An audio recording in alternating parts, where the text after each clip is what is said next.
എല്ലാ പ്രിയപ്പെട്ട പ്രേക്ഷകർക്കും എൻ്റെ മറ്റൊരു പുതിയ വീഡിയോയിലേക്ക് സ്വാഗതം. എയർ ലെയറിംഗ് ആണ് ഇന്നത്തെ subject. Air layering of mango tree. മാവിൽ എയർ ലെയറിംഗ് എങ്ങനെ ചെയ്യാം? അപ്പോൾ അതിന് ഞാൻ സെലക്ട് ചെയ്തത് അപ്വേർഡ് ഡയറക്ഷൻ ഉള്ള ഒരു ചില്ലയാണ്, ഒരു ശാഖയാണ്. ഇത് പ്രിയൂർ മാവാണ്. കേരളത്തിൽ വളരെ പോപ്പുലറായിട്ടുള്ള നല്ല ടേസ്റ്റി ആയിട്ടുള്ള മാങ്ങയുള്ള പ്രിയൂർ മാവാണ്. അതിൻ്റെ ഒരു ബ്രാഞ്ച് സെലക്ട് ചെയ്തു. ആ ബ്രാഞ്ചിൽ ഒരു 1.5 ഇഞ്ച് വീതിയിൽ അതിൻ്റെ സ്കിന്നെടുത്ത് കളയാണ്. അതിനൊരു പ്രത്യേകതയുണ്ട്. ആ സ്കിന്നെടുത്ത് കളയുന്ന സ്ഥലത്തിനൊരു പ്രത്യേകതയുണ്ട്. അതാണ് ഏറ്റവും പ്രധാനപ്പെട്ട കാര്യം. അതിൽ ഒരു കമ്പിൻ്റെ 2 സൈഡിൽ നിന്നുമായിട്ട് 3/4 ഇഞ്ച് വീതം റൗണ്ട് കട്ട് ചെയ്തിട്ട് എടുത്ത് കളയുന്നതാണ്. ആ കമ്പിൽ നിന്നാണ് പുതിയ വേരുകൾ വരിക. അതാണ് അതിൻ്റെ ഏറ്റവും പ്രധാനപ്പെട്ട കാര്യം. അപ്പോൾ നമ്മൾ തൊലി കളയുമ്പോൾ സെൻട്രലൈസ് ചെയ്ത് ഒരു കമ്പ് ഉണ്ടാവണം. ആ കമ്പിൻ്റെ 2 സൈഡിൽ നിന്നാണ് നമ്മൾ തൊലികൾ കളയുന്നത്. ആ കമ്പിൽ നിന്നാണ് പുതിയ വേരുകൾ പൊട്ടിമുളയ്ക്കുക. അതാണ് പ്രത്യേകം ശ്രദ്ധിക്കേണ്ടത്. അത് ഞാൻ ഇവിടെ കൃഷി വിജ്ഞാന കേന്ദ്രത്തിൽ ഒരു ട്രെയിനിങ്ങിന് പോയപ്പോൾ അവിടെ നിന്നാണ് ഈ സീക്രട്ട് എനിക്ക് മനസ്സിലായത്. അവിടെ 1 ഡേ പ്രോഗ്രാം ഉണ്ടായിരുന്നു. അതിന് ഞാൻ പോയിരുന്നു. Grafting and budding. അതിൽ നിന്നാണ് ഈ രഹസ്യം ഞാൻ മനസ്സിലാക്കിയത്. അത് 1 day training program, paid training പ്രോഗ്രാമാണ്. അതിന് ഞാൻ പോയിരുന്നു. അതിൽ നിന്നാണ് ഇത് കിട്ടിയത്. അത് വെച്ചിട്ടാണ്, ആ അറിവ് വെച്ചിട്ടാണ് ഇപ്പം ഞാൻ ചെയ്യുന്നത്. അപ്പോൾ നമ്മളൊരു 1.5 ഇഞ്ച് വീതിയിൽ തൊലി എടുത്ത് കളയാണ്. അത് ഏതാണ്ട് കഴിയാറായി. നല്ല ക്ലീൻ ആയിരിക്കണം. അവിടെ തൊലിയുടെ ഒരംശം പോലും അവിടെ ബാക്കി ഉണ്ടാവാൻ പാടില്ല. കാരണം ഉണ്ടായാൽ അത് ഗ്രോത്ത് വന്നിട്ട് നമ്മൾ കട്ട് ചെയ്ത് 2 സൈഡിൽ പോയിട്ട് അത് കൂട്ടിമുട്ടിക്കഴിഞ്ഞാൽ അതിലൂടെ വെള്ളവും വളവും പാസ് ചെയ്യാൻ തുടങ്ങും. അപ്പോൾ വേര് പൊട്ടില്ല. അപ്പോൾ അതുകൊണ്ട് 1.5 ഇഞ്ച് ഭാഗം നല്ല ക്ലീൻ ആയിരിക്കണം. എന്നാൽ കാതലിന് ഒരു കേടും വരാൻ പാടില്ല. കാതലിന് മുറിവ് തട്ടാൻ പാടില്ല. കാതലിന് മുറിവ് തട്ടിയാൽ ആ കൊമ്പ് ഉണങ്ങിപ്പോവും. അതിൻ്റെ മേൽഭാഗം ഉണങ്ങിപ്പോവും. അതിന് വെള്ളം കിട്ടാതെ ആകുമ്പോൾ അത് ഉണങ്ങിപ്പോവും. അപ്പോൾ കാതൽ കേട് വരാതെ നോക്കണം. വളരെ സ്മൂത്തായിട്ട് നല്ല ഒരു കത്തി കൊണ്ട് മുറിച്ച് ആ 1.5 ഇഞ്ച് വീതിയിൽ എടുത്ത് കളഞ്ഞു.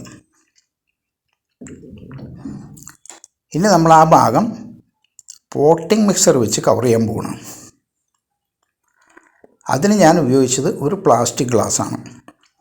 പ്ലാസ്റ്റിക് ഗ്ലാസ് സിസേഴ്സ് കൊണ്ട് മുറിച്ച് അത് ഒരു സൈഡ് കട്ട് ചെയ്ത് തുറന്ന് അതിൻ്റെ അടിഭാഗത്ത് കൊമ്പിൻ്റെ പാകത്തിന് ചെറിയൊരു ദ്വാരം, കൊമ്പ് കൃത്യമായിട്ട് അതിൽ കടന്നു പോകാൻ ഒരു ദ്വാരം ഉണ്ടാക്കി അപ്പോൾ ആ ഗ്ലാസ് അവിടെ ആ പോയിൻറ്റിൽ വെച്ചിട്ട്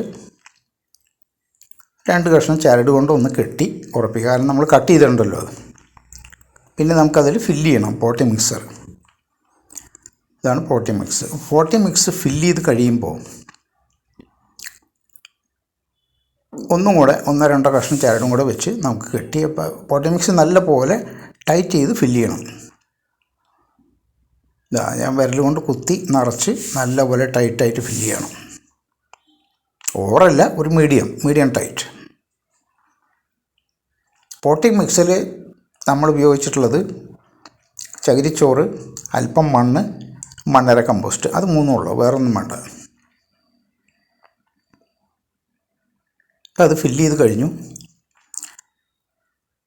ഇനി ഒരു ഉറപ്പിന് വേണ്ടി ഒരു ചരടും കൂടെ കെട്ടുന്നുണ്ട് അതിൻ്റെ ഏറ്റവും മേലറ്റത്ത്. അല്ലെങ്കിൽ അത് നമ്മൾ ഇങ്ങനെ പ്രസ് ചെയ്ത് പോട്ടിംഗ് മിക്സ് വെച്ച് ഫില്ല് ചെയ്ത് വരുമ്പോൾ അത് എക്സ്പാൻഡ് ചെയ്യും. ആ മുറി അവിടെ ഗ്യാപ്പ് വരാതിരിക്കാനാണ്.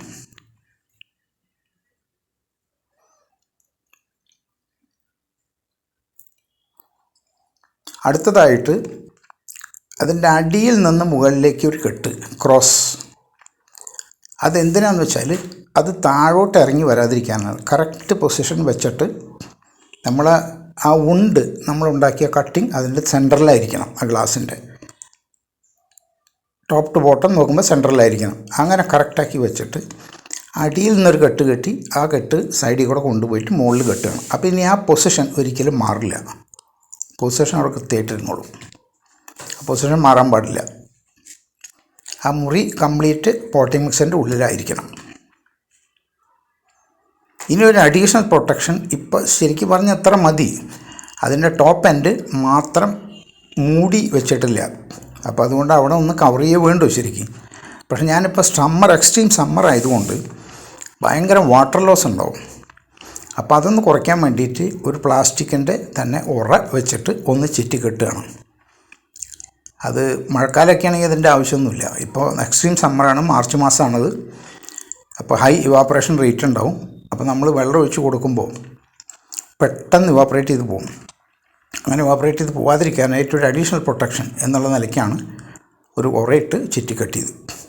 അപ്പം അതിൻ്റെ ടോപ്പിൽ ഒരു ചെറിയ ഹോളും വെച്ചിട്ടുണ്ട് അത്യാവശ്യത്തിന് വെള്ളം ഒഴിച്ച് കൊടുക്കാൻ. എല്ലാ ദിവസവും അല്പം വെള്ളം ഒഴിച്ചു കൊടുക്കണം. 60 ദിവസം കൊണ്ട് വേര് ഫുള്ളായിട്ട് വരും. അപ്പോൾ നമുക്ക് മുറിച്ച് നടാം. അപ്പോഴേക്കും മഴക്കാലം ആരംഭിക്കും.